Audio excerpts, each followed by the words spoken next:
ശാന്തി.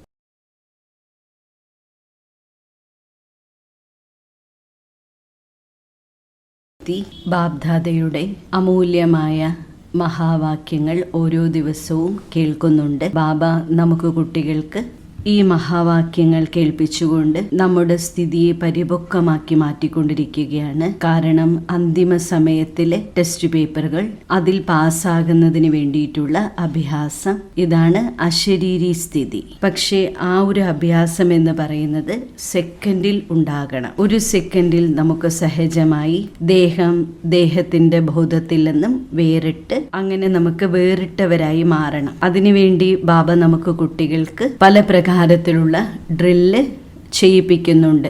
എപ്പോഴൊക്കെ ബാബയുടെ അവ്യക്ത മുരളി നടക്കുന്നു, 2007 മുതൽ തന്നെ ഓരോ മുരളിക്ക് ശേഷവും ഡ്രില്ല് ചെയ്യിപ്പിക്കാറുണ്ട്. ബാബയുടെ ഡ്രില്ലിന് പുറകിൽ ഇങ്ങനൊരു ഫോക്കസാണുള്ളത്. കുട്ടികളെ ഒരു സെക്കൻഡിൽ ഡിറ്റാച്ച്ഡ് ആക്കും. നമുക്ക് ഇത്രയും കർമ്മേന്ദ്രിയങ്ങളുടെ മേൽ, തൻ്റെ സ്ഥിതിയുടെ മേൽ അധികാരമുണ്ടോ? നമുക്ക് ഒരു സെക്കൻഡിൽ വേർപെടാൻ കഴിയുന്നുണ്ടോ?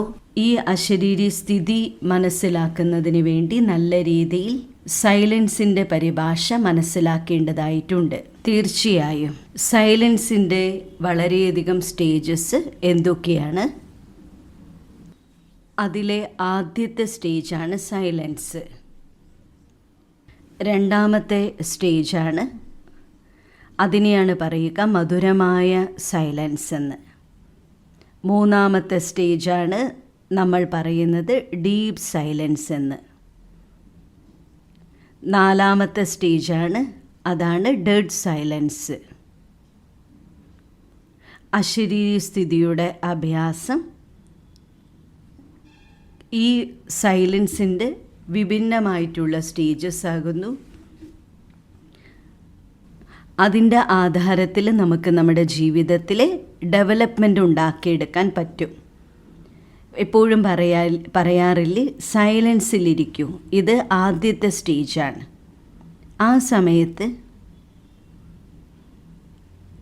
മനസ്സിൻ്റെ ഉള്ളിലെ പല പ്രകാരത്തിലുള്ള വ്യർത്ഥം നടക്കാറുണ്ട്.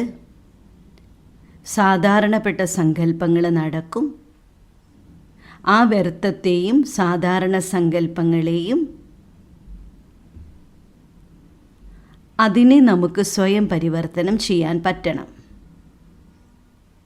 എന്നിട്ട് സമർത്ഥമായ സങ്കല്പങ്ങൾ അഥവാ ശക്തിശാലിയായിരിക്കുന്ന സങ്കല്പങ്ങൾ കൊണ്ടുവരണം.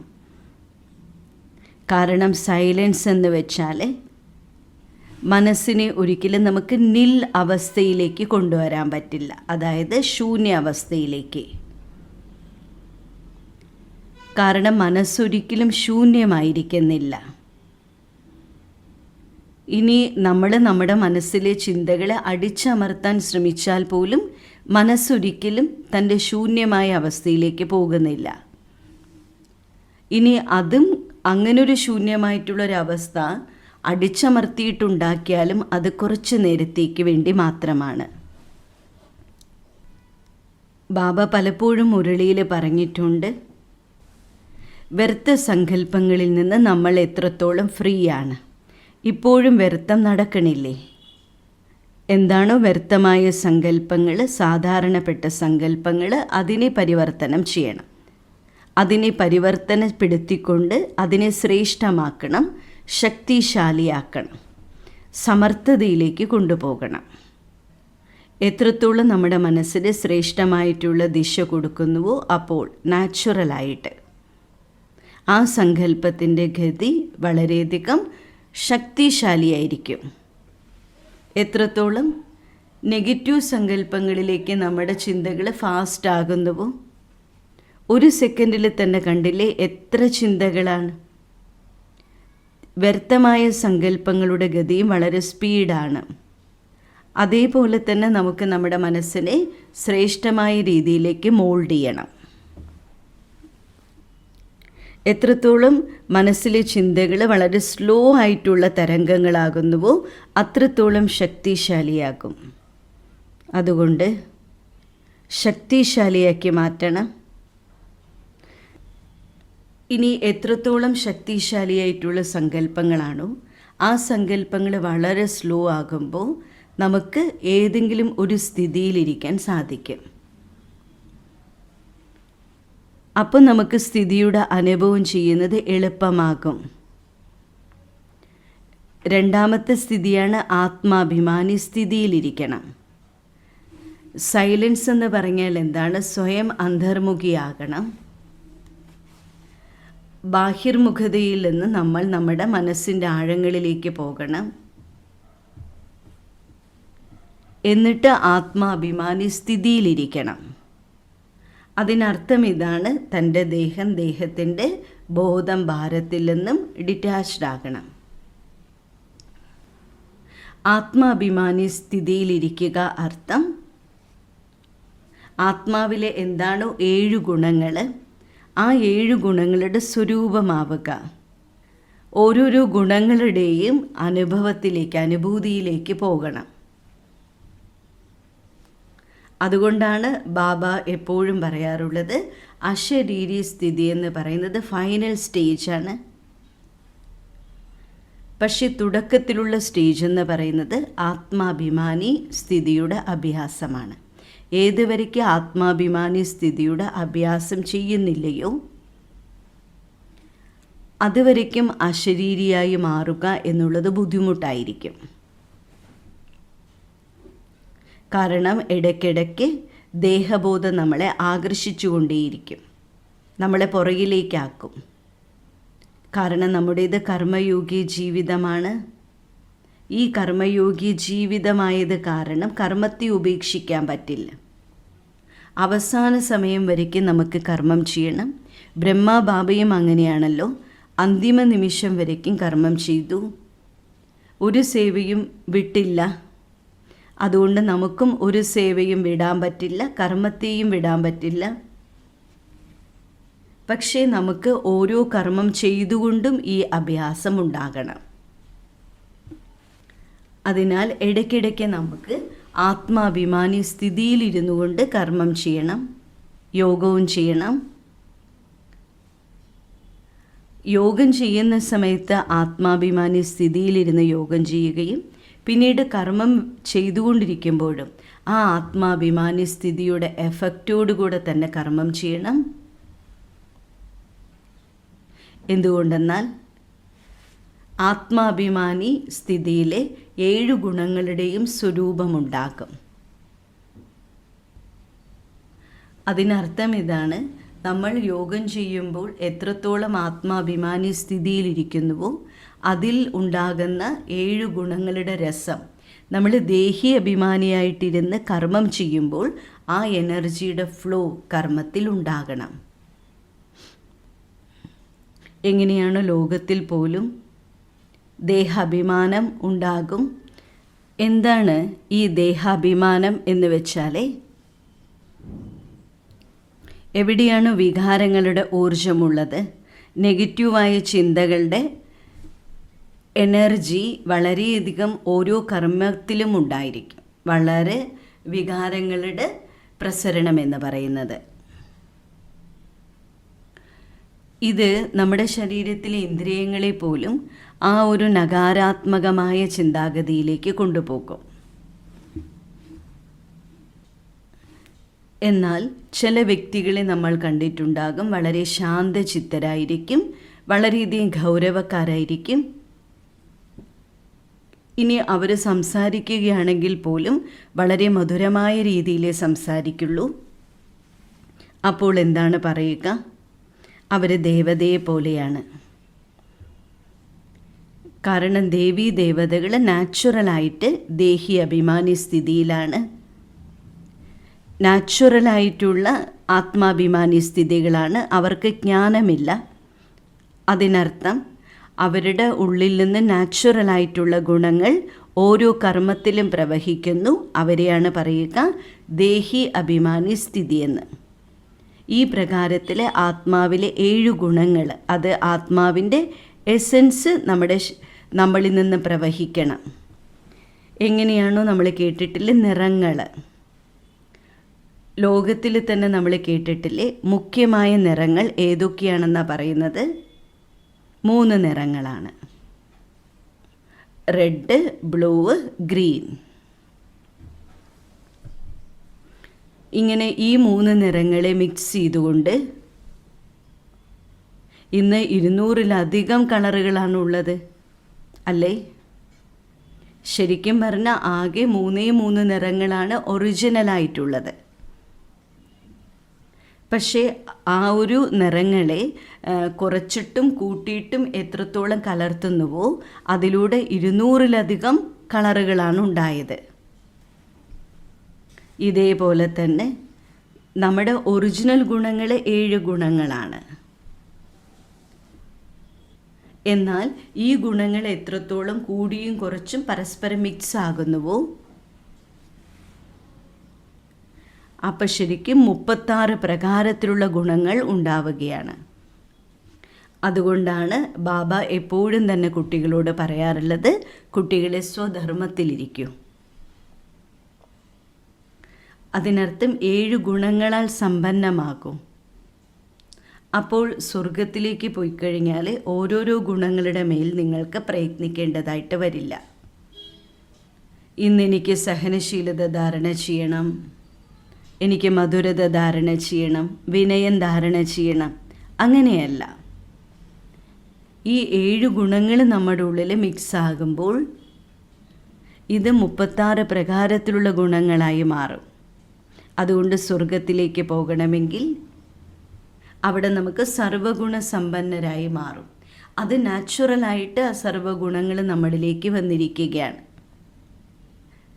കാരണം ഈ സംഗമയുഗത്തിൽ നിങ്ങൾക്ക് ആത്മാഭിമാനി സ്ഥിതിയിലൂടെ സപ്തഗുണങ്ങളെ ആത്മാവിൽ നിറയ്ക്കുമ്പോൾ അത് നാച്ചുറലായിട്ട് സത്യയുഗത്തിലെ ആത്മാവിൽ നിന്നും ഈ 36 പ്രകാരത്തിലുള്ള ഗുണങ്ങൾ പ്രവഹിക്കും.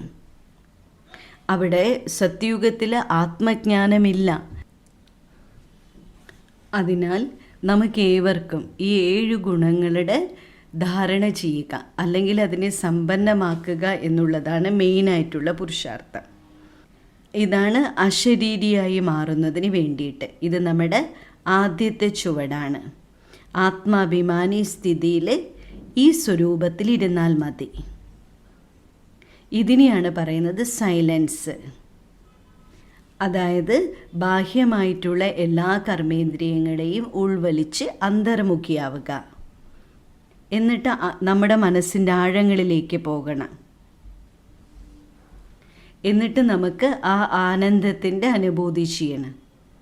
കാരണം ഈ സമ്പന്നത നമ്മുടെ ഉള്ളിൽ നിറയുമ്പോഴുള്ള ഫൈനൽ റിസൾട്ട് എന്താണ്? അതാണ് ആനന്ദം.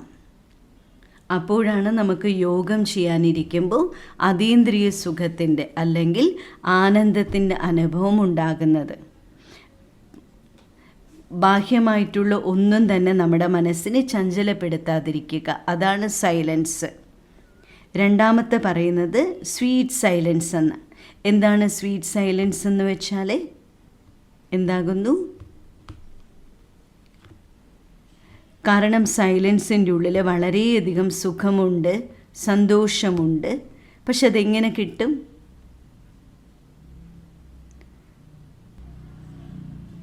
സൈലൻസ് നമുക്ക് എപ്പോഴാണ് ലഭിക്കുക? മധുരമായ ശാന്തി സംബന്ധ സമ്പർക്കത്തിലാണ്. ഏത് വ്യക്തികളുമായിട്ടാണോ നമ്മൾ സംബന്ധ സമ്പർക്കത്തിലേക്ക് വരുന്നത്, വളരെ ക്ലോസ് റിലേഷനായിരിക്കുന്നത്, അവിടെ നമുക്ക് സുഖത്തിൻ്റെ ഫീലിംഗ് ഉണ്ടാകും, സുഖത്തിൻ്റെ അനുഭൂതി ഉണ്ടാകും. നമുക്ക് ഏത് വ്യക്തികളുമായിട്ടാണ് ഉത്തമത്തിലുള്ള സംബന്ധമുള്ളത്, വളരെ ക്ലോസ് ആയിട്ടുള്ള റിലേഷൻ ഉള്ളത്, ഇനി അവരുമായിട്ട് കുറച്ച് നിമിഷങ്ങൾ നമ്മൾ കഴിച്ചു കൂട്ടുമ്പോൾ അപ്പം നമുക്ക് ആ ഒരു നിമിഷങ്ങളെന്ന് പറയുന്നത് വളരെയധികം സുഖകരമായ നിമിഷങ്ങളായിരിക്കും. ആ സംബന്ധത്തിൻ്റെ രസം നമ്മൾ അതിലൂടെ ആത്മാവിന് സുഖമാണ് ലഭിക്കുന്നത്. ആ ഒരു സുഖത്തിന് പറയുന്ന പേരാണ് സ്വീറ്റ് സൈലൻസ് എന്ന്. അതുകൊണ്ടാണ് ബാബ കുട്ടികളോട് ഇടയ്ക്കിടയ്ക്ക് പറയാറുള്ളത്, സർവ്വസംബന്ധങ്ങളും ബാബയുമായിട്ട് യോജിപ്പിക്കൂ. പിന്നെ ബാബ ഇങ്ങനെയും പറഞ്ഞിട്ടുണ്ടല്ലോ, ദേഹസഹിതം ദേഹത്തിൻ്റെ എല്ലാ സംബന്ധങ്ങളെയും എന്നിട്ട് എൻ്റെ അഭയത്തിലേക്ക് വരണം. ഗീതയിൽ പോലും അങ്ങനെയല്ലേ മഹാവാക്യം എഴുതി വച്ചിരിക്കുന്നത്, സർവധർമ്മങ്ങളെയും ബുദ്ധി കൊണ്ട് പരിത്യാഗം ചെയ്തുകൊണ്ട് എന്നെ മാത്രം ശരണം പ്രാപിക്കൂ. അതായത് സർവധർമ്മങ്ങളെയും മറക്കൂ. മനുഷ്യന് എത്ര ധർമ്മങ്ങളാണുള്ളത്?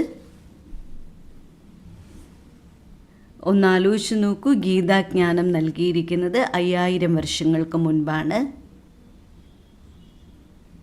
പക്ഷെ ലോകത്തിൻ്റെ കണക്കിൽ നോക്കിക്കഴിഞ്ഞാൽ ആ സമയത്ത് നോക്കൂ, ഹിന്ദു ധർമ്മമില്ല, ഇനി അതേപോലെ ഇസ്ലാം ധർമ്മമില്ല, ക്രിസ്ത്യൻ ധർമ്മമില്ല, സന്യാസ ധർമ്മമില്ല, സിഖ് ധർമ്മമില്ല, ഒരു ധർമ്മങ്ങളും ആ സമയത്തില്ല. എന്നിട്ടും പറഞ്ഞിരിക്കുന്നത് എന്താണ്? എല്ലാ ധർമ്മത്തെയും മറക്കൂ എന്നാണ്. നമ്മൾ കേട്ടിട്ടില്ലേ, മഹാഭാരത യുദ്ധത്തിൻ്റെ സമയത്ത് പോലും അന്ന് ഈ ധർമ്മങ്ങളൊന്നും ഉണ്ടായിരുന്നില്ലല്ലോ. കേവലം ഉണ്ടായിരുന്നത് ഹിന്ദു ധർമ്മം മാത്രമായിരുന്നില്ലേ? എന്നിട്ടും ഭഗവാൻ അർജുനനോട് ഇങ്ങനെയല്ലേ പറഞ്ഞിരിക്കുന്നത്, എല്ലാ ധർമ്മത്തെയും ബുദ്ധി കൊണ്ട് പരിത്യാഗം ചെയ്യൂ. അപ്പോൾ ഏത് ധർമ്മത്തെ ഉപേക്ഷിക്കാനാണ് പറഞ്ഞിരിക്കുന്നത്? ദേഹത്തിൻ്റെ എത്ര ധർമ്മങ്ങളാണുള്ളത്? ഒരു വ്യക്തിക്ക് ദേഹത്തിൻ്റെ എത്ര ധർമ്മങ്ങളുണ്ടാക്കും? എന്തുകൊണ്ടാണ് സർവധർമ്മം എന്ന് പറഞ്ഞത്? എത്ര ധർമ്മങ്ങളാണ്? നിങ്ങൾക്ക് എല്ലാവർക്കും എത്ര ധർമ്മങ്ങളാണുള്ളത്? ബാബയുടെ മുൻപത്തെ ഒരു മുരളി ഓർമ്മ വരികയാണ്. ഒന്ന് ബാബ പറഞ്ഞില്ലേ, ഗൃഹസ്ഥ ധർമ്മം, പിന്നൊന്ന് ഗൃഹസ്ഥ ആശ്രമം. സത്യത്രേതായുഗത്തിൽ ഗൃഹസ്ഥ ആശ്രമമായിരുന്നു, അവിടെ ഒരിക്കലും ഗൃഹസ്ഥ ധർമ്മമായിരുന്നില്ല. എന്നാൽ ദ്വാപരയുഗം മുതലാണ് ഗൃഹസ്ഥ ധർമ്മം ആരംഭിക്കുന്നത്. ഗൃഹസ്ഥൻ ധർമ്മമാണ്. പിന്നെ ഏത് ധർമ്മമാണുള്ളത്? ഇനി ഏത് ധർമ്മമാണുള്ളത് പറയൂ. ഏതിനെ നമുക്ക് ഉപേക്ഷിക്കേണ്ടത്?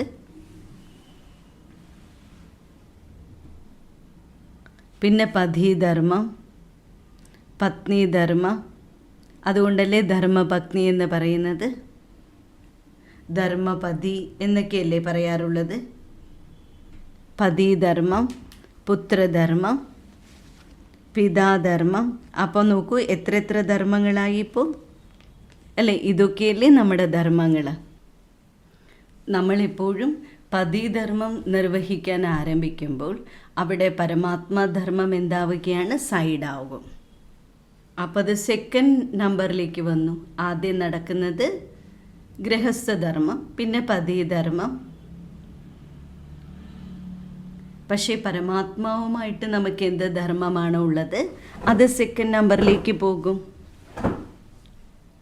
അതുകൊണ്ടാണ് പരമാത്മാവ് ശ്രീമദ് ഭഗവത്ഗീതയിൽ പോലും പറഞ്ഞിരിക്കുന്നത്, സർവധർമ്മങ്ങളെയും ത്യാഗം ചെയ്യൂ.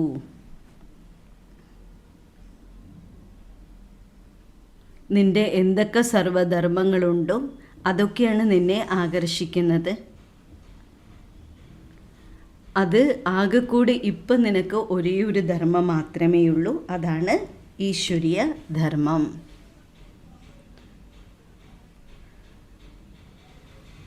അതുകൊണ്ടാണ് ഗീതയിലും ഇങ്ങനെ എഴുതി വച്ചിരിക്കുന്നത്, സർവധർമ്മങ്ങളെയും ബുദ്ധി കൊണ്ട് പരിത്യാഗം ചെയ്ത് എന്നെ മാത്രം ശരണം പ്രാപിക്കൂ. കേവലം എൻ്റെ അഭയത്തിലേക്ക് മാറും വരും, ബാക്കി വേറൊന്നും ചിന്തിക്കരുത്. ബാബ ദിവസവും കുട്ടികളോടും എന്ത് തന്നെയാണ് പറയുന്നത്? മന്മനാഭവ. എന്തൊക്കെ നിങ്ങൾ ധർമ്മങ്ങളാക്കി വച്ചിട്ടുണ്ടോ അതാണ് നമ്മുടെ മനസ്സിനെ ചഞ്ചലപ്പെടുത്തുന്നത്. ആ ധർമ്മത്തെ മുഴുവൻ എന്ത് ചെയ്യൂ? ബുദ്ധി കൊണ്ട് വിടൂ, മറക്കൂ. കർത്തവ്യം എന്താണോ അത് നിങ്ങൾ നിറവേറ്റൂ, കടമകൾ നിറവേറ്റൂ, കടപ്പാടുകൾ ചെയ്യൂ. പക്ഷെ നിങ്ങളുടെ ധർമ്മം ആരുമായിട്ടായിരിക്കണം? ബാബയുമായിട്ട്. അങ്ങനെ എപ്പോഴാണോ ബാബയുടെ ശരണത്തിലേക്ക് വരുന്നത്, ബാക്കി എല്ലാ ധർമ്മത്തെയും വിട്ടുകൊണ്ട്, അപ്പം നമുക്ക് സംബന്ധങ്ങളെയും സഹജമായി നിറവേറ്റപ്പെടാനുള്ള ശക്തി നമുക്ക് ലഭിക്കും. അതിലൊരിക്കലും കഠിനത നമുക്ക് അനുഭവപ്പെടില്ല. അതുകൊണ്ടാണ് ബാബ പറയുന്നത്, സർവധർമ്മങ്ങളെയും പരിത്യാഗം ചെയ്യൂ. എന്തൊക്കെ കെട്ടുകളുണ്ടോ, പ്രത്യേകിച്ച് എൻ്റെ പതി, ആ പതിയുമായിട്ടാണെങ്കിലും നമുക്ക് ഇതാണ് എൻ്റെ ആദ്യത്തെ പ്രിഫറൻസ് എന്ന് വിചാരിക്കാൻ പാടില്ല. ഈ പതിധർമ്മമാണ് എൻ്റെ ആദ്യത്തെ ധർമ്മമെന്ന് നിങ്ങളൊരിക്കലും വിചാരിക്കരുത്. നിങ്ങൾക്ക് ലൗകികത്തിലിരിക്കുമ്പോഴും ലൗകികമല്ല നിങ്ങളുടെ ആദ്യത്തെ ധർമ്മമെന്ന് പറയുന്നത്. തീർച്ചയായും ബാബയുടേതായി മാറിക്കഴിഞ്ഞാൽ ഈശ്വരീയ ധർമ്മം തന്നെയാണ് നിങ്ങളുടെ ആദ്യത്തെ ധർമ്മം. മമ്മയുടെ ഇന്നലത്തെ ഒരു മുരളി കേട്ടിട്ടുണ്ടായിരുന്നു. അതിൽ മമ്മ പറയുന്നത് ഇങ്ങനെയാണ്: ഒന്നാണ് ശരീരത്തിൻ്റെ മതം, പിന്നെ ഗുരുമതം, പിന്നെ മന്മതം, പിന്നെ ശാസ്ത്രങ്ങൾ. അങ്ങനെ ഒരുപാട് നമുക്ക് അഭിപ്രായങ്ങളുമുണ്ടല്ലോ.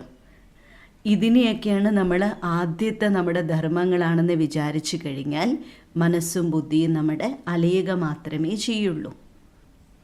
അതുകൊണ്ട് ബാബയുടെ ശ്രീമതം ഒറ്റൊന്നാണ് നമുക്ക് വേണ്ടിയിട്ട്.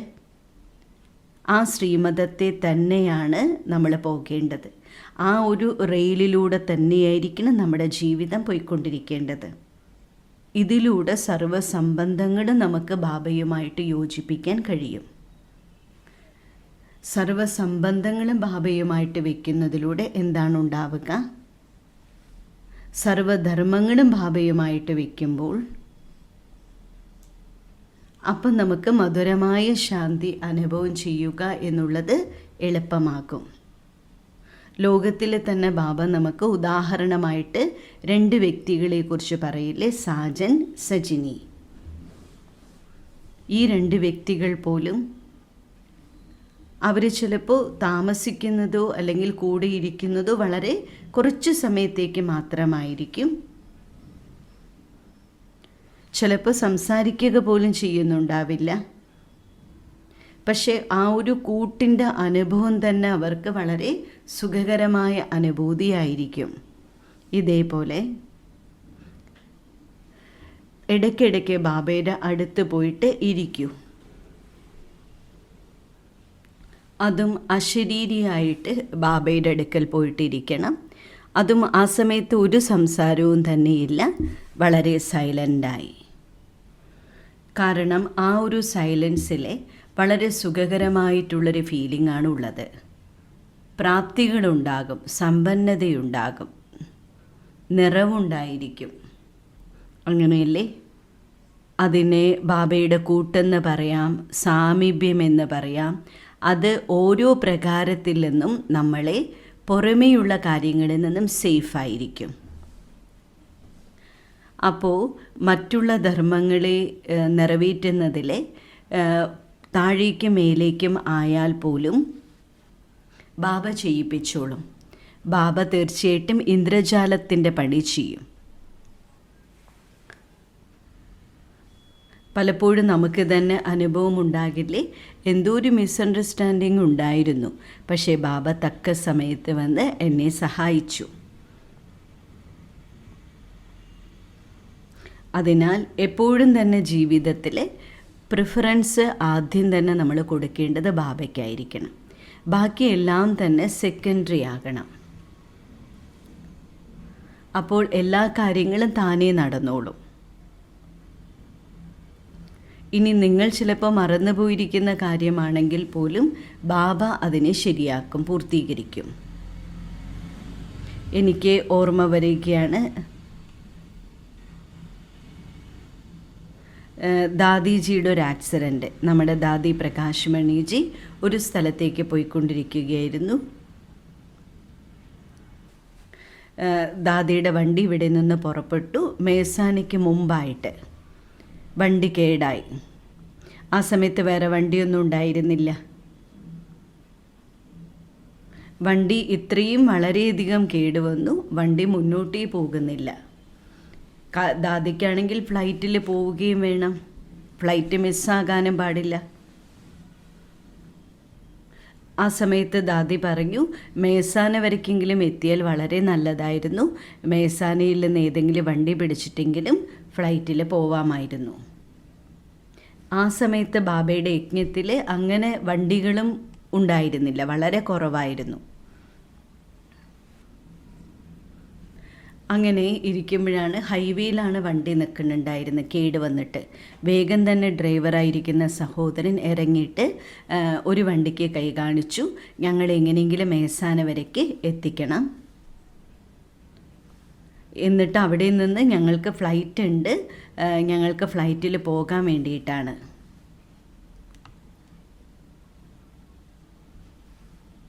അപ്പോൾ ഉടൻ തന്നെ പുറത്തുള്ള ഒരാളായിരുന്നു. അവർ പറഞ്ഞു, നോക്കൂ, നിങ്ങളെ ഞങ്ങൾക്ക് നന്നായിട്ടറിയാം, വരൂ എത്തിക്കാം, മേസാന വരയ്ക്ക് എത്തിക്കാം. അങ്ങനെ 3 പേരാണ് ഉണ്ടായിരുന്നത്. നമ്മുടെ ദാദി പ്രകാശ് മണിജി, മോഹിനി ദീദി, 3 പേരെയും വണ്ടിയിൽ കയറ്റി എത്തിക്കുകയും ചെയ്തു. എന്നിട്ട് മേസാന സെൻറ്ററിലെത്തി. ഇനി ആ മേസാന സെൻറ്ററിലാണെങ്കിൽ ആ സമയത്ത് വണ്ടികളൊന്നും ഉണ്ടായിരുന്നില്ല. പക്ഷെ ദാദിക്കാണെങ്കിൽ എന്ത് ചെയ്യണം, അഹമ്മദാബാദ് വരയ്ക്ക് പോകാനായിട്ട് ഫ്ലൈറ്റ് പിടിക്കുകയും വേണം. ഇനി അവിടെയാണെങ്കിൽ മേസാനയിൽ ഒരു ബ്രദർ ക്ലാസ്സിന് വരുന്നുണ്ട്, ആ ബ്രദർക്ക് വണ്ടിയുണ്ട്.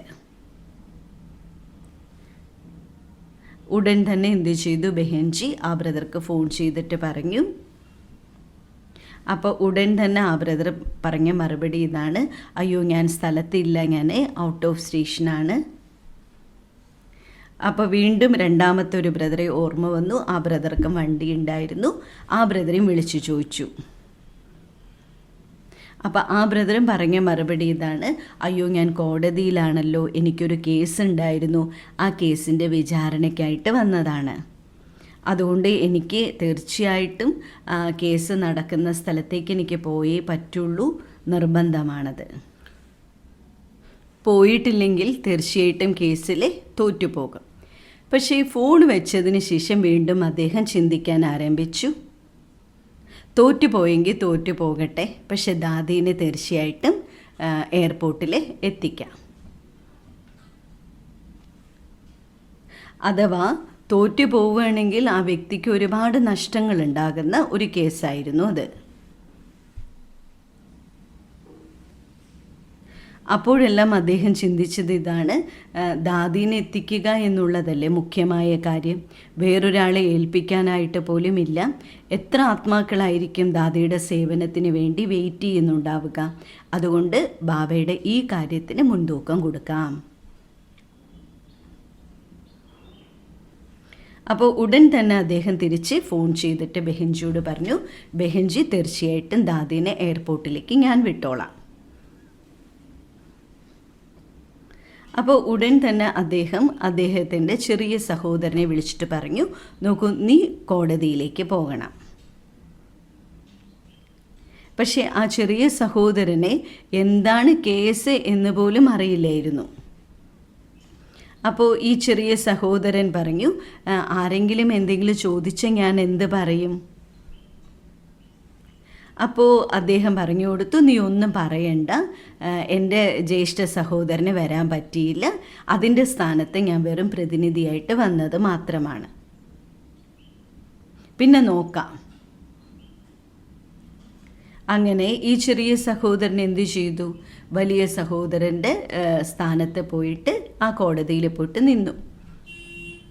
എന്നിട്ട് ദാദീനെ കൊണ്ടുവിടാൻ വേണ്ടിയിട്ട് ഈ വലിയ ആൾ പോവുകയും ചെയ്തു. കാരണം ചെറിയ സഹോദരന് വണ്ടി ഓടിക്കാൻ പോലും അറിയില്ല. അപ്പം അദ്ദേഹത്തിന് എങ്ങനെ ദാദിയുടെ കൂടെ വിടാനാണ്? അങ്ങനെ ഈ ചെറിയ സഹോദരൻ കോടതിയിൽ പോയിട്ട് നിന്നു. ഈ വലിയ ആളാണെങ്കിൽ ദാദിയെ വിടാനായിട്ട് പോവുകയും ചെയ്തു. പക്ഷെ അങ്ങനെയുള്ള സമയത്ത് ബാബ ഇങ്ങനെയുള്ളൊരു കർമ്മം അവിടെ ചെയ്തു. മുഴുവൻ കേസെന്ന് പറയുന്നത് തലതിരിഞ്ഞു. അങ്ങനെ തലതിരിഞ്ഞ് എന്തായി എന്ന് പറയട്ടെ, കേസ് ഇദ്ദേഹത്തിന് അനുകൂലമായി മാറുകയും അങ്ങനെ കേസിൽ ജയിക്കുകയും ചെയ്തു. ഒന്ന് ആലോചിച്ചു നോക്കൂ, അവിടെ കേസിൻ്റെ സമയത്ത് പ്രസൻ്റ് ആകേണ്ട ആൾ വന്നിട്ടില്ല, എന്നിട്ട് പോലും എന്താ സംഭവിച്ചത്? കേസ് ജയിച്ചു. പക്ഷേ ഇത് തീർച്ചയായിട്ടും ബാബയല്ലേ ചെയ്തത്. പക്ഷെ എങ്ങനെ ബാബ ചെയ്തു? എങ്ങനെ ചെയ്തത്?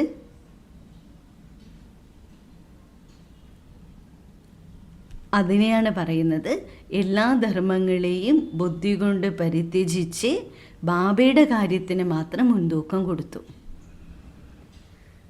അപ്പോഴാണ് അവിടെ ബാബ സഹായിച്ചത്.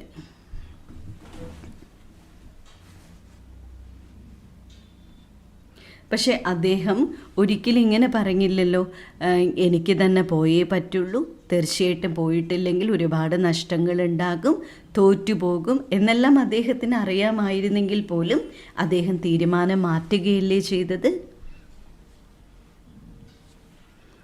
അപ്പോൾ അവിടെ ആദ്യത്തെ ധർമ്മം ഏതായി? ദേഹത്തിൻ്റെ ധർമ്മമാണോ? പക്ഷെ ദേഹത്തിൻ്റെ ധർമ്മമാണ് ചെയ്തതെങ്കിൽ അതിൻ്റെ റിസൾട്ട് എന്തായിരിക്കും? അതുകൊണ്ടാണ് പലപ്പോഴും തന്നെ ബാബയെ ഓർമ്മിച്ചിട്ട് പോലും സക്സസ് കിട്ടാത്തത്.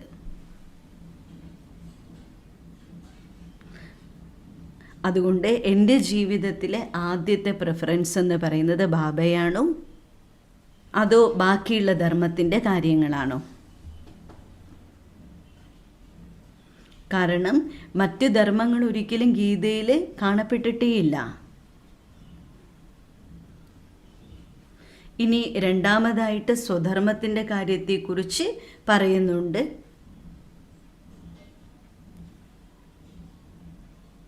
ഇനി 18ാമത്തെ അധ്യായം എത്തുമ്പോഴേക്കും എന്തും പറയുന്നുണ്ട്? സർവധർമ്മങ്ങളെക്കുറിച്ചും പറയുന്നുണ്ട്. എന്നാൽ ചരിത്രത്തിൽ എഴുതി വച്ചിരിക്കുന്ന ആ മഹാഭാരത യുദ്ധത്തിൻ്റെ കാലഘട്ടത്തിലെ മറ്റ് ധർമ്മങ്ങളൊന്നും ഉണ്ടായിരുന്നില്ല. ക്രിസ്ത്യൻ ധർമ്മങ്ങളോ അല്ലെങ്കിൽ ഇസ്ലാം ധർമ്മമോ മറ്റേത് ധർമ്മവും ഉണ്ടായിരുന്നില്ല. ആ സമയത്ത് സിഖ് ഉണ്ടായിരുന്നില്ല, ഇസായി ധർമ്മം ഉണ്ടായിരുന്നില്ല. അപ്പോൾ ഭഗവാൻ ഏത് ധർമ്മത്തെക്കുറിച്ചായിരിക്കും പറഞ്ഞിട്ടുണ്ടാവുക? പക്ഷെ ഓരോ വ്യക്തികൾക്കും എത്രമാത്രം ധർമ്മങ്ങളുണ്ട്. കാരണം അവനവൻ്റേതായിട്ടുള്ള ധർമ്മത്തിന് വേണ്ടി അവനവൻ കമ്മിറ്റഡാണ്. പക്ഷേ ആദ്യത്തെ കമ്മിറ്റ്മെൻ്റ് എന്ന് പറയുന്നത് എൻ്റെ ബാബയുമായിട്ടായിരിക്കണം. അപ്പം നമുക്ക് പറയാം, എൻ്റെ ആദ്യത്തെ ധർമ്മം ഞാൻ ബാബയുമായിട്ട് നിർവഹിച്ചു. അപ്പോൾ ബാക്കി എല്ലാ ധർമ്മങ്ങളെയും ബാബ നോക്കിക്കോളും. ബാക്കി എന്തൊക്കെ കമ്മിറ്റ്മെൻറ്റുകളുണ്ടോ അല്ലെ, ഓരോരോ സംബന്ധങ്ങളെ പ്രതിയും നമുക്ക് കമ്മിറ്റ്മെൻറ്റുകൾ ഉണ്ടാകും, അതെല്ലാം ബാബ സംരക്ഷിച്ചോളും. പക്ഷേ ആദ്യം ഞാൻ എന്ത് ചെയ്യണം? ബാബയുമായിട്ടുള്ള എൻ്റെ ധർമ്മത്തിൻ്റെ കമ്മിറ്റ്മെൻറ്റിന് ഞാൻ പ്രയോറിറ്റി കൊടുക്കുക തന്നെ വേണം. അങ്ങനെയല്ലേ? പക്ഷേ പലപ്പോഴും എന്താണ് ചെയ്യുക? നമ്മുടെ ലൗകികമായിട്ടുള്ള കമ്മിറ്റ്മെൻറ്റുകളെല്ലാം നമ്മൾ നിറവേറ്റാൻ തുടങ്ങും. എന്നിട്ട് നമ്മളിരുന്ന് ബാബയെ ഓർമ്മിക്കും.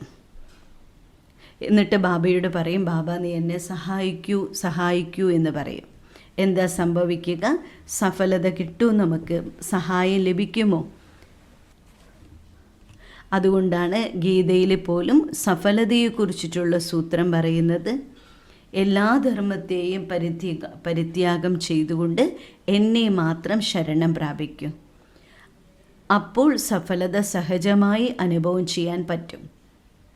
അപ്പോഴാണ് നമുക്ക് മധുരമായ സൈലൻസിൻ്റെ സുഖകരമായിട്ടുള്ള അവസ്ഥ അപ്പോഴാണ് കിട്ടുക. അതിനർത്ഥം ഇതുമല്ല, ലൈഫിൽ നമ്മൾ ഇംബാലൻസ് ആവണം എന്നല്ല ഈ പറഞ്ഞതിൻ്റെ അർത്ഥം. അങ്ങനെയല്ലേ?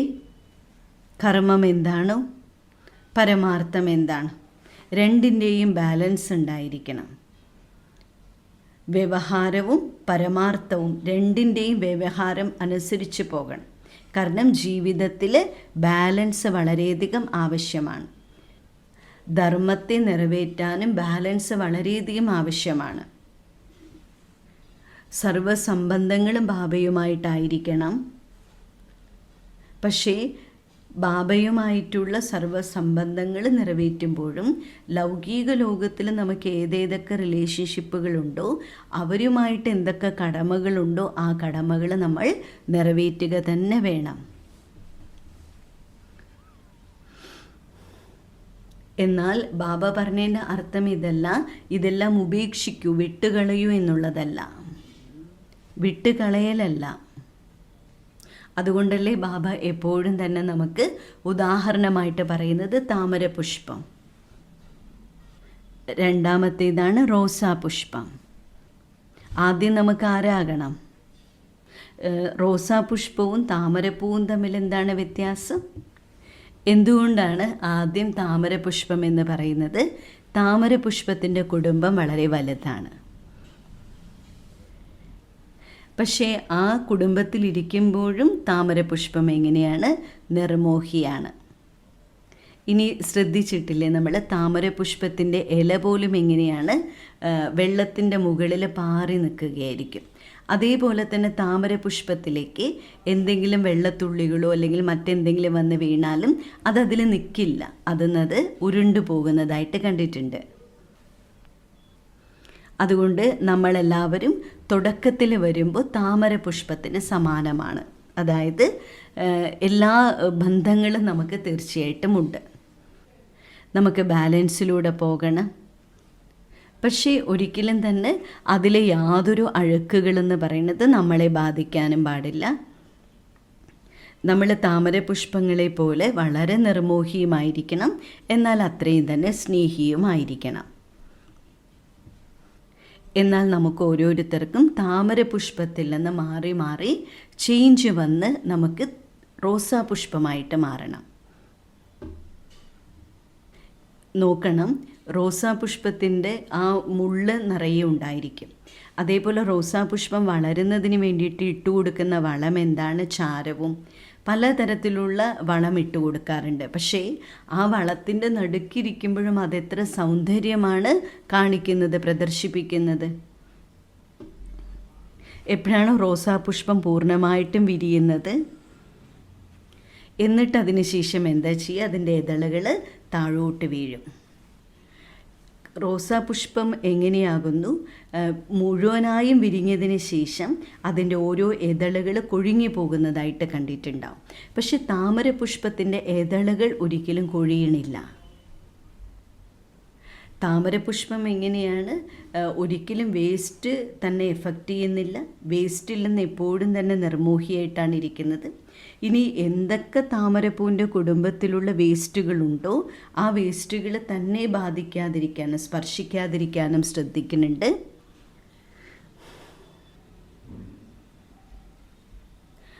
അവസാനം താമരപുഷ്പം എന്ത് ചെയ്യുന്നു? വാടിയത് താഴോട്ട് വീഴുകയും ചെയ്യും, ഒടിഞ്ഞു തൂങ്ങുകയും ചെയ്യും. പക്ഷേ റോസാപുഷ്പം അങ്ങനെയല്ല. പൂർണ്ണമായും വിരിഞ്ഞു നിന്നതിന് ശേഷം കണ്ടിട്ടില്ലേ, മുഴുവൻ ഇതളുകൾ താഴോട്ട് വീഴുന്നതായിട്ട് കണ്ടിട്ടുണ്ട്, കൊഴിഞ്ഞു വീഴും. അതിനർത്ഥം ഇതാണ്, എല്ലാ ധർമ്മങ്ങളെയും പരിത്യാഗം ചെയ്തു. എന്നിട്ട് അവസാനം എന്ത് മാത്രമേ ഉണ്ടായിരിക്കുള്ളൂ? ബീജം മാത്രമേ ഉണ്ടാവുള്ളൂ. ആ വിരിഞ്ഞു നിന്നതിന് ശേഷം അതിൻ്റെ നടുക്കിലുള്ള ഞെട്ട് മാത്രം ഉണ്ടായിരിക്കും. അതിനർത്ഥം ആ ഞെട്ടെന്ന് പറയുന്നത് എന്താണ്? അശരീരി അവസ്ഥയാണ്, ആത്മാവ് മാത്രം. അതായത് ഗുലാബ്, റോസാപുഷ്പമാണ് അശരീരിയായി മാറുന്നത്. ഒരിക്കലും താമരപുഷ്പം എന്താകുന്നില്ല? അശരീരിയാകുന്നില്ല. ആദ്യം താമരയായിരിക്കും. ഇങ്ങനെ നമ്മളെല്ലാവരും താമരപുഷ്പം പോലെ വേറിട്ട് നിർമോഹിയായി നമ്മുടെ ഫൈനൽ സ്റ്റേജാണ് റോസാപുഷ്പം.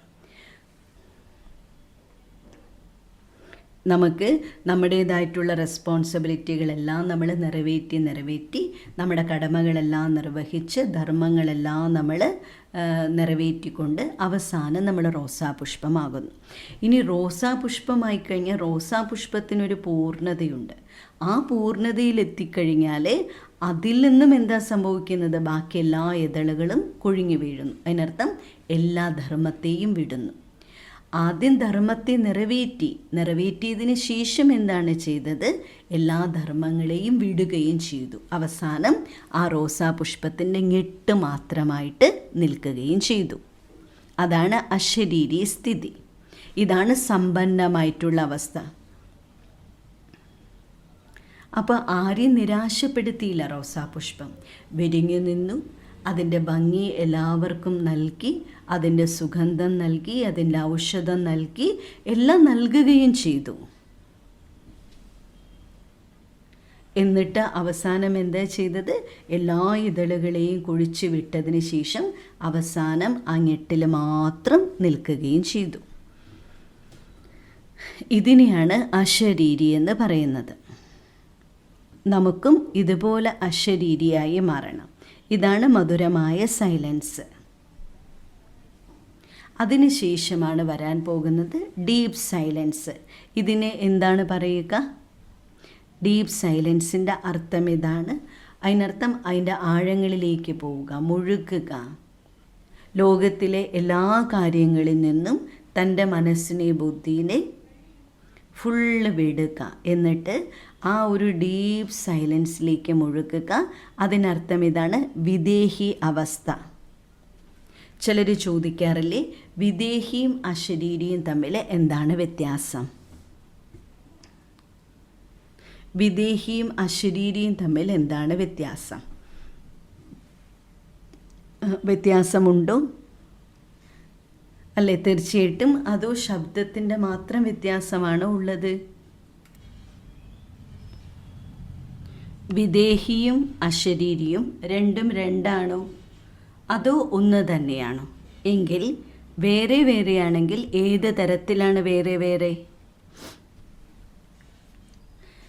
രാജ ജനകനെ കുറിച്ചിട്ടുള്ള ഉദാഹരണം എന്താണ് പറയുന്നത്? രാജ ജനകൻ വിദേഹിയായിരുന്നു, ഒരിക്കലും അശരീരിയായിരുന്നില്ല, വിദേഹിയായിരുന്നു. അതുകൊണ്ടാണ് ബാബ എപ്പോഴും മുരളിയിൽ പറയാറുള്ളത്, വിദേഹിയായി മാറണം. ഒരു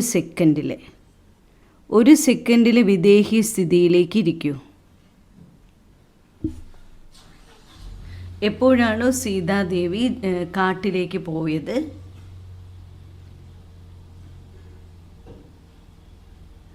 ആ സമയത്ത് തൻ്റെ പിതാവ് സീതാദേവിക്ക് വേണ്ടിയിട്ട് ഒരു മെസ്സേജ് അയച്ചിട്ടുണ്ടായിരുന്നു.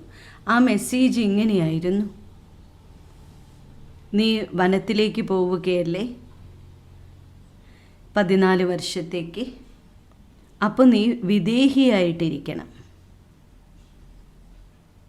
അങ്ങനെ എപ്പോഴാണോ സീതാദേവി വിദേഹിയായിട്ടിരുന്നത്, അപ്പോൾ ഒരിക്കലും രാവണന് സീതാദേവിയെ സ്പർശിക്കാൻ പറ്റിയില്ല. ഇത് കഥയിൽ പറയുന്നുണ്ട്.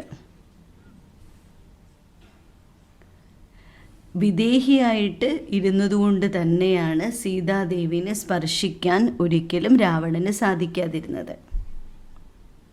പറഞ്ഞതിൻ്റെ അർത്ഥം ഇതാണ്: വിദേഹി സ്ഥിതിയിലെ ഒരു പ്രകാരത്തിലുള്ള മോശമായത് നമ്മളെ സ്പർശിക്കില്ല. അപ്പം നമുക്ക് സഹജമായി തന്നെ മുക്തി, ജീവൻ മുക്തി അനുഭവം ചെയ്യാനായിട്ട് സാധിക്കും. ജീവിതത്തിലിരിക്കുമ്പോഴും മുക്ത അവസ്ഥയിൽ. ഇതാണ് വിദേഹി. ഈ വിദേഹി സ്ഥിതിക്ക് വേണ്ടി ഓരോ ദിവസവും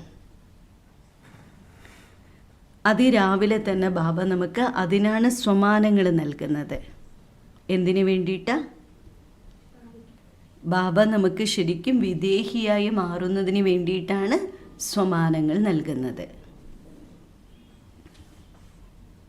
ബാബയുടെ ഈ സീസണിലെ മുരളി, അതിൽ ബാബ പറഞ്ഞിട്ടുണ്ടായിരുന്നു, സ്വമാനത്തിൻ്റെ മാല നൽകിയിട്ടുണ്ട്. പറഞ്ഞിട്ടില്ലേ?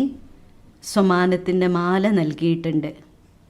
ഓരോരോ ദിവസവും പല പ്രകാരത്തിലുള്ള സോമാനത്തിൻ്റെ മാല ധരിക്കൂ. സോമാനത്തിൻ്റെ സ്വരൂപമാവുക, അതാണ് വിദേഹിയാവുക. അങ്ങനെ ആ സോമാനത്തിൻ്റെ സ്വരൂപത്തിൽ ഇരുന്നു കൊണ്ട് വളരെ ഡീപ്പ് സൈലൻസിൻ്റെ ആഴങ്ങളിലേക്ക് പോകണം. എത്രത്തോളം ഡീപ്പ് സൈലൻസിലേക്ക് നമ്മൾ പോകുന്നുവോ അതിൻ്റെ വാസ്തവികമായിട്ടുള്ള അനുഭവം നമ്മൾ ചെയ്യുമ്പോൾ അതിനെ തന്നെയാണ് പറയുന്നത് വിദേഹി എന്ന്. ജനകനോട് എപ്പോഴും തന്നെ ചോദിച്ചിരിക്കുന്ന ചോദ്യമുണ്ടല്ലോ, ഇത്രയും ഭൗതികതയുടെ നടുക്കിരിക്കുമ്പോഴും എങ്ങനെയാണ് വിദേഹി സ്ഥിതി സാധ്യമാകുന്നത്, അല്ലെങ്കിൽ രാജഋഷിയായി ജീവിക്കാൻ എങ്ങനെയാണ് കഴിഞ്ഞത്? അപ്പം അതിനെന്താ മറുപടി പറഞ്ഞത്? ഈ കഥ നിങ്ങളെല്ലാവരും കേട്ടിട്ടുണ്ടാവുമല്ലോ. അതേപോലെ തന്നെ രാജ ജനകനും പറഞ്ഞ മറുപടി എന്താണ്? എൻ്റെ ശ്രദ്ധ എപ്പോഴും തന്നെ ബാബയുടെ ഇന്നത്തെ മുരളിയും കൂടെ കേട്ടിട്ടില്ലേ? അവ്യക്ത മുരളിയിലെ ബാബ പറഞ്ഞത് എന്താണ്? ഈ ഒരു കാര്യത്തെക്കുറിച്ച് മസ്തകത്തിൽ തിളങ്ങിക്കൊണ്ടിരിക്കുന്ന ജ്യോതി, അതിലേക്ക് മാത്രം ശ്രദ്ധിക്കുമ്പോൾ ബാക്കി ശരീരത്തിനു ചുറ്റുമുള്ള ലോകത്തെ കണ്ടിട്ടും കാണാതിരിക്കാൻ നമുക്ക് കഴിയും. അതിനാൽ സോമാനത്തിൽ നമ്മളിരിക്കണം. സോമാനത്തിൻ്റെ അഭ്യാസം നമ്മൾ പ്രാക്ടീസ് ചെയ്യണം. ബാബ എപ്പോഴും സോമാനത്തെ ജപിച്ചുകൊണ്ടിരിക്കണം എന്നല്ല പറയുന്നത്, എന്നാൽ അതിൻ്റെ സ്വരൂപമായിട്ട് മാറണം. തുടക്കത്തിൽ ദാദിമാർ പറഞ്ഞു കേട്ടിട്ടില്ലേ, ബാബ കുട്ടികളെ കൊണ്ട് 14 വർഷത്തിൻ്റെ തപസ് ചെയ്യിപ്പിച്ചു, ഭട്ടി ചെയ്യിപ്പിച്ചു. അതിൽ ബാബ സ്വമാനം കൊടുത്തു. എന്ത് സ്വമാനമാണ് കൊടുത്തത്? ഞാൻ ചതുർഭുജധാരിയാണ് അല്ലേ? സ്വമാനം കൊടുത്തത് ഇതായിരുന്നു, ഞാൻ ചതുർഭുജധാരിയാണ്.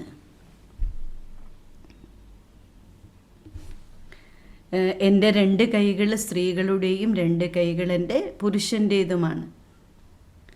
അതുകൊണ്ട് ഒരിക്കലും നിങ്ങൾ ഇങ്ങനെ പറയാൻ പറ്റില്ല, ഈ ജോലി എനിക്ക് ചെയ്യാൻ പറ്റില്ല, ഈ കാര്യം എന്നെക്കൊണ്ട് ചെയ്യാൻ കഴിയില്ല. അപ്പോൾ നമ്മൾ പറയാറില്ലേ, ഞാൻ സ്ത്രീയല്ലേ, എനിക്കെങ്ങനെ ഇത് ചെയ്യാൻ പറ്റും? ചതുർഭുജധാരി എന്ന് വെച്ചാൽ എന്താണ്? 2 പ്രകാരത്തിലുള്ള സംസ്കാരവും നമ്മുടെ ഉള്ളിലുണ്ട്. അതായത് സ്ത്രീയുടെയും ഉണ്ട്, പുരുഷൻ്റെയും ഉണ്ട്. അതിനാൽ കാര്യങ്ങൾ നമ്മുടെ മുന്നിലേക്ക് വരുമ്പോൾ ചിലപ്പോൾ ആ കാര്യം സ്ത്രീകൾ ചെയ്യേണ്ട കാര്യമാണെങ്കിൽ നമ്മൾ ചെയ്യണം. കാരണം ആ ഒരു സ്ത്രീ സംസ്കാരവും നമ്മുടെ ഉള്ളിലുണ്ട്. ഇനി പുരുഷൻ ചെയ്യേണ്ട ജോലിയാകുമ്പോൾ അത് നമുക്ക് ചെയ്യാൻ പറ്റണം. കാരണം നമ്മൾ ആര് തന്നെയാണ്? പുരുഷനുമാണ്. കാരണം ശരീരം കൊണ്ട് സ്ത്രീയാകാം, പുരുഷനാകാം. പക്ഷെ നമ്മുടെ ഉള്ളിൽ 2 പ്രകാരത്തിലുള്ള സംസ്കാരവുമുണ്ട്. ബാബ നമുക്കെല്ലാവർക്കും ചതുർഭുജധാരി എന്നുള്ള ടൈറ്റിൽ നൽകിക്കൊണ്ട്, അല്ലെങ്കിൽ ആ സ്വമാനം നൽകിക്കൊണ്ട് ഈ 2 സംസ്കാരത്തെയും എമർജ് ചെയ്യാൻ പറയുകയാണ്. അങ്ങനെ ബാബ നമ്മളെ നിർഭയരാക്കി മാറ്റി അല്ലേ? ഒരിക്കലും നമ്മൾ കേട്ടിട്ടില്ലേ, ദാദിമാർക്ക് ഭയം എന്ന് പറയുന്നത് ഇല്ല. അവരുടെ കാലുകൾ ഒരിക്കലും പിന്നിലേക്ക് പോവാറില്ല.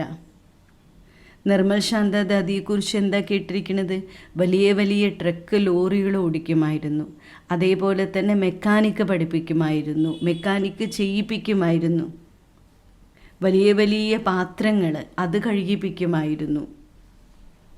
പിന്നെ ചപ്പൽ ഉണ്ടാക്കിപ്പിക്കുമായിരുന്നു.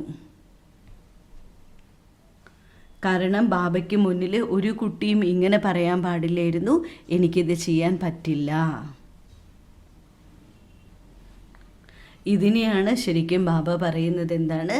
ആത്മനിർഭരരായിട്ടിരിക്കുക.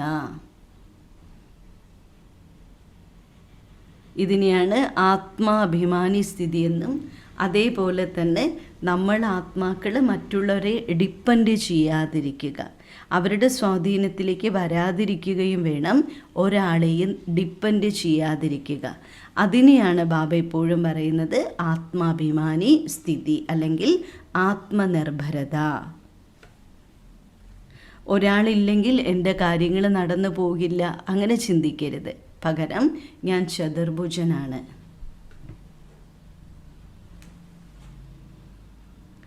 അങ്ങനെ എത്രത്തോളം സമാനങ്ങളെ നമ്മൾ ഉള്ളിൽ ഓർമ്മിക്കുന്നുവോ, അപ്പോൾ നമ്മുടെ ഉള്ളിൽ ആ സംസ്കാരം എമർജ് ആകാൻ ആരംഭിക്കും. അതുകൊണ്ടാണ് ബാബ എപ്പോഴും പറയുന്നത്, ഓരോരോ സ്വമാനത്തിൻ്റെ മാല എടുത്തുകൊണ്ട് നിങ്ങൾ ആ സ്വമാനത്തിൻ്റെ സ്വരൂപധാരിയായി മാറണം. അപ്പോൾ എന്തൊക്കെയാണോ നമ്മുടെ ചുറ്റുമുള്ള പ്രശ്നങ്ങൾ, പ്രതിസന്ധികൾ, ആ സ്വമാനത്തിൻ്റെ സീറ്റിലിരിക്കുമ്പോൾ സഹജമായി തന്നെ ആ പ്രശ്നം സമാപ്തമാക്കും. അതുകൊണ്ട് വിദേഹിയായി മാറുക വളരെ ആവശ്യമാണ്. അപ്പോൾ അശരീരിയാകുന്നതിന് മുൻപായിട്ട് വിദേഹിയായി മാറേണ്ട വളരെയധികം ആവശ്യമുണ്ട്. കർമ്മവും നമുക്ക് ചെയ്യണം, ഭൗതികതയുടെ നടുക്കിരിക്കണം, എന്നിട്ട് വിദേഹിയാകണം. കാരണം സ്വമാനത്തിൻ്റെ സ്വരൂപം എടുത്തുകൊണ്ട് വിദേഹിയായിട്ടിരിക്കണം. കാരണം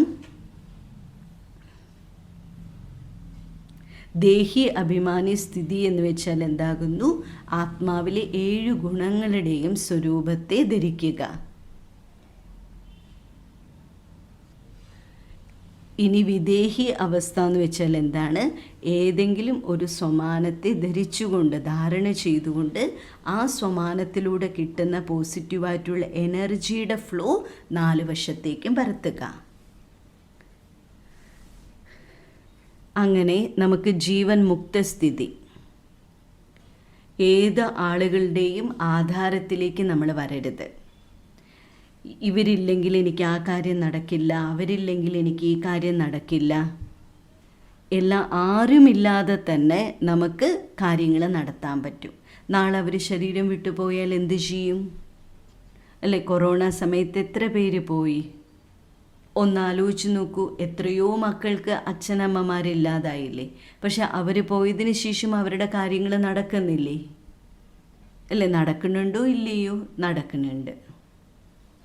അതിനർത്ഥം ബാബ നമ്മളെല്ലാ കുട്ടികളെയും എല്ലാറ്റിൽ നിന്നും വേർപെടുത്തുകയാണ്. പിന്നെ കൂടാതെ എല്ലാവരുടെയും സ്നേഹി. എത്രത്തോളം നിർമോഹിയായിരിക്കുന്നു അത്രത്തോളം നമ്മൾ സ്നേഹി. സ്വമാനത്തിൻ്റെ മാല ഓരോ ദിവസങ്ങളും ഓരോരോ സ്വമാനത്തിൻ്റെ മാല നമ്മൾ മാറ്റി മാറ്റി ഇട്ടുകൊണ്ടേയിരിക്കണം. അങ്ങനെ ആ സ്വമാനത്തിൻ്റെ സ്വരൂപത്തിലിരിക്കണം. അങ്ങനെ ആ സ്വമാനത്തെ ധരിച്ചുകൊണ്ട് നമ്മൾ വിദേഹികളായിട്ട് മാറണം. ഒരു കർമ്മവും നിന്ന് പോവാൻ പാടില്ല. ബാബയുടെ 2-3 ദിവസങ്ങളായിട്ടുള്ള മുരളി കേൾക്കുന്നുണ്ടാകും. രാത്രിയിൽ ഉണർന്നിരുന്നും എന്ത് ചെയ്യണം? തപസ് ചെയ്യൂ. കാരണം പകൽ സമയത്തെന്ന് പറയുമ്പോൾ പല വ്യവഹാരങ്ങളുണ്ടാകും, കാര്യങ്ങളുണ്ടാകും. അത് വിട്ടിട്ട് നമുക്കിരുന്ന് ബാബയെ ഓർമ്മിക്കാൻ പറ്റില്ല. ബാബ അങ്ങനെയായിരുന്നു. പകൽ സമയം മുഴുവൻ ബാബയ്ക്ക് കാര്യങ്ങളുണ്ടാകും. പക്ഷേ സ്വമാനത്തിൻ്റെ സ്വരൂപത്തിലും വിദേഹിയ അവസ്ഥയിലും ബാബ രാത്രി മുഴുവൻ ഇരുന്ന് അഭ്യാസം ചെയ്യുമായിരുന്നു. അതുകൊണ്ട് നമ്മൾ കേട്ടിട്ടില്ലേ, ബാബയുടെ അരികിലെത്തുമ്പോഴേക്കും തന്നെ കുട്ടികൾക്ക് ശ്രേഷ്ഠമായ സ്ഥിതിയുടെ വൈബ്രേഷൻ വരുമായിരുന്നു. ബാബ പണ്ടൊക്കെ എങ്ങനെയായിരുന്നു എന്ന് വെച്ചാൽ തുടക്കത്തിലെ കുട്ടികളുടെ എല്ലാ വിശേഷങ്ങളും A to Z കേൾക്കുമായിരുന്നു. പക്ഷേ ബാബ അവസാനമാകുമ്പോഴേക്കും ബാബ എസൻസ് ഫുള്ളായിട്ട് മാറി. കുട്ടികൾ എത്ര വിസ്തരിച്ച് കാര്യങ്ങൾ പറഞ്ഞാലും അതിലെടുക്കേണ്ടത് മാത്രം ബാബ എടുക്കും. അതായത് അതിൽ സാരത്തിലേക്ക് മാത്രം ബാബയ്ക്ക് വരാൻ സാധിച്ചിരുന്നു. അതായത് ബാബ കാര്യങ്ങളിൽ നിന്നും ആളുകളിൽ നിന്നും അത്രയും അന്തിമ സമയമാകുമ്പോഴേക്കും ഡിറ്റാച്ച്ഡായി. കാരണം ബാബ തൻ്റെ ശ്രേഷ്ഠമായ സ്വമാനത്തിലായിരുന്നു. ഒരിക്കലും കാര്യങ്ങളുടെ പ്രഭാവം ബാബയ്ക്ക് മേലുണ്ടായിരുന്നില്ല. അതുകൊണ്ട് ബാബ ജീവൻ മുക്ത അവസ്ഥയിലായിരുന്നു. അതിനുശേഷമാണ് ഡെഡ് സൈലൻസ്. ഡെഡ് സൈലൻസ് എന്ന് വെച്ചാൽ എന്താണ്? പൂർണ്ണമായും ദേഹത്തിൽ നിന്ന് വേർപെടുക്കുക. അതാണ് അശരീരി അവസ്ഥ. അശരീരി സ്ഥിതിയിൽ പരംധാമത്തിൽ ബാബയുടെ അരികിൽ പോയി ഇരിക്കുക. കാരണം പരംധാമത്തിൽ സങ്കല്പങ്ങളോ വികല്പങ്ങളോ ഒന്നും ഉണ്ടാകുന്നില്ല. പരംധാമത്തിൽ അങ്ങനെ ബാബയ്ക്ക് അരികിൽ പോയി അശരീരി സ്ഥിതിയിലിരിക്കുമ്പോൾ മാത്രമാണ് അനേക ജന്മത്തിലെ വികർമ്മങ്ങൾ വിനാശമാകുന്നതിൻ്റെ ഫീലിംഗ് ഉണ്ടാവുകയുള്ളൂ. എങ്ങനെയാണോ ജ്വാല, ആ ജ്വാലയിലൂടെ ആത്മശുദ്ധീകരണം നടക്കുന്നു. നമ്മളും അതിലൂടെ സമ്പന്നമാവുകയാണ്. അതിലൂടെ ബാബയിൽ നിന്നുള്ള സകാശം നമുക്ക് ലഭിക്കുകയാണ്.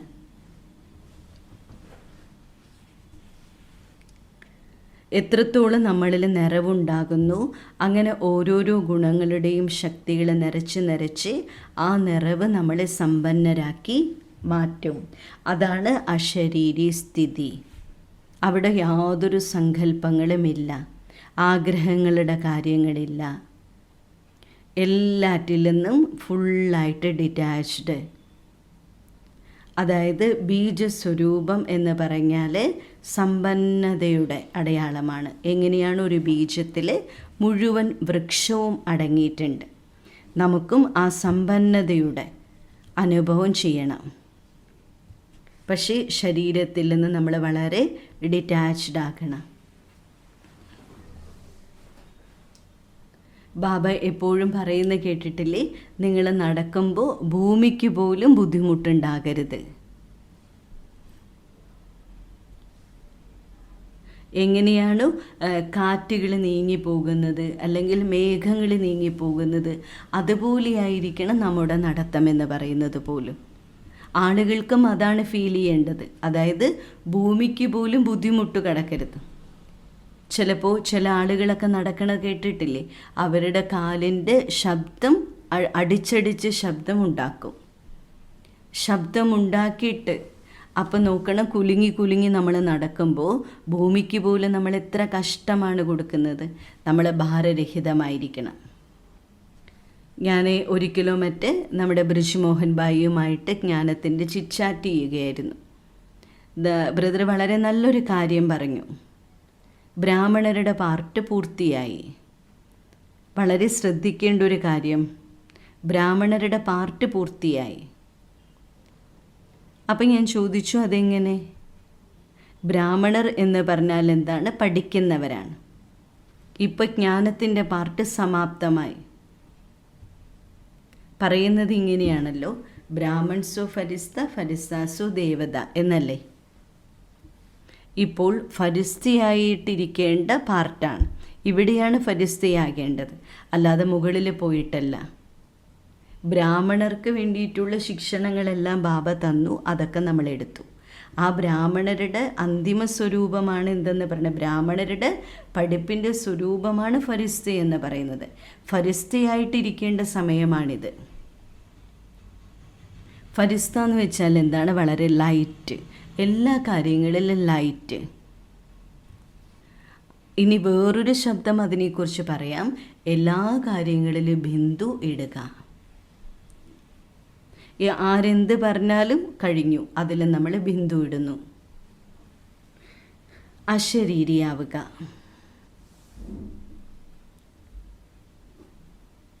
ബ്രാഹ്മണർക്ക് പോലും എങ്ങനെയാണ്? ബ്രാഹ്മണൻ എന്ന് പറയുമ്പോൾ ആരെങ്കിലും എന്തെങ്കിലും പറഞ്ഞു, പിന്നെ നമുക്ക് ഫീലിംഗ് ഉണ്ടായി, പിന്നെ നമ്മുടെ ഉള്ളിൽ അതേ കാര്യങ്ങൾ നടന്നുകൊണ്ടിരിക്കും. അപ്പം നമ്മളെപ്പോൾ ഫരിസ്തയായിട്ട് മാറും? അതുകൊണ്ട് ബ്രാഹ്മണരുടെ പാർട്ട് പൂർത്തിയായി, അതെല്ലാം നമ്മൾ സമാപ്തമാക്കണം. ഇപ്പം നമുക്ക് ബ്രാഹ്മണരുടെ പരിപക്വമായിട്ടുള്ള അവസ്ഥയാണ് ഫരിസ്ത. അതാണ് ലൈറ്റ്. ഓരോ കർമ്മവും ചെയ്യൂ, പക്ഷെ ലൈറ്റ്. എന്നിലൂടെയും മറ്റൊരാൾക്ക് ദുഃഖം എത്തരുത്, അവരിൽ നിന്ന് ദുഃഖം ഞാൻ എടുക്കാനും പാടില്ല. അതാണ് ഫരിസ്ത, അതാണ് ലൈറ്റ്. ഭാരരഹിതമായിരിക്കൂ. ലൈറ്റായിരുന്നുകൊണ്ട് ഓരോ കർമ്മവും ചെയ്യൂ. ഇതാണ് ഫരിസ്തയായി മാറുക. അഥവാ ഇവിടെ ഫരിസ്തയായി മാറിയിട്ടില്ലെങ്കിൽ നമ്മളിപ്പോഴും ബ്രാഹ്മണനായിട്ട് തന്നെ ഇരിക്കും. കാരണം ബ്രാഹ്മണൻ എന്ന് പറഞ്ഞാൽ എന്താണ്? സംഘർഷമാണ്. ചിലപ്പോൾ നമ്മുടെ സംസ്കാരങ്ങൾ തമ്മിലുള്ള സംഘർഷമായിരിക്കും, ചിലപ്പോൾ പരിതസ്ഥിതികളുമായിട്ടുള്ള സംഘർഷമായിരിക്കും, വ്യക്തികളുമായിട്ടുള്ള സംഘർഷങ്ങൾ നടക്കുന്നുണ്ടാകും. അപ്പോൾ സംഘർഷമുള്ളവരെവിടെയാണ് എത്തുക? ത്രേതായുഗത്തിലേക്കല്ലേ പോകുള്ളൂ. അതുകൊണ്ട് ബ്രാഹ്മണനിൽ നിന്ന് ഫരിസ്ത, ഫരിസ്താസു ദേവത. ആരാണോ ഫരിസ്തയായി മാറുന്നത് അവരേ ദേവതയാകുള്ളൂ. സത്യുഗത്തിലേക്ക് പോകും. അഥവാ സംഘർഷത്തിൽ തന്നെ ഇരിക്കുകയാണ് ഫരിസ്തയായി മാറിയിട്ടില്ലെങ്കിൽ, അപ്പോൾ സത്യുഗം പൂർണ്ണമായും ക്യാൻസലായിട്ട് അവർ ത്രേതായുഗത്തിലേക്ക് വരും. അപ്പോൾ ഒന്ന് ആലോചിച്ച് നോക്കൂ, 2 കോടി ആത്മാക്കൾക്ക് ശേഷമാണ് നമ്മുടെ നമ്പർ വരുന്നത്. സത്യുഗത്തിൽ തുടക്കത്തിൽ 9 ലക്ഷമാണെങ്കിലും സത്യുഗത്തിൻ്റെ അവസാനം 9 കോടി എന്നല്ലേ പറയുന്നത്. അപ്പം നമ്മൾ ത്രേതായുഗത്തിലേക്ക് വരുള്ളൂ. ഉറപ്പല്ലേ അത്? നമ്മളെല്ലാവരോടും ബാബ ഇടയ്ക്ക് ചോദിക്കാറില്ലേ, ലക്ഷ്മി നാരായണനാകണോ രാമസീതയായിട്ട് മാറണോ എന്ന് ചോദിച്ചാൽ എല്ലാവരും എന്താണ് പറയുക? ലക്ഷ്മി നാരായണനായി മാറണമെന്നല്ലേ പറയുക. അപ്പോൾ ഇതുവരയ്ക്കും നമ്മൾ ലക്ഷ്മി നാരായണനാകാനുള്ള യോഗ്യതയും നമ്മുടെ ഉള്ളിൽ വന്നിട്ടില്ലെങ്കിൽ, അതുകൊണ്ട് സംഗമയുഗത്തിൽ മുഴുവനായിട്ട് നമ്മൾ ഫരിസ്തകളായിട്ട് അനുഭവം ചെയ്യണം. അപ്പോഴാണ് നമ്മൾ പോയിട്ട് ദേവതയാവുക. ഇല്ലെങ്കിൽ നമ്മളെവിടെ പോകും? എന്താണ് നിങ്ങളുടെ അഭിപ്രായം? സത്യുഗത്തിലേക്ക് പോകണമെന്നാണോ?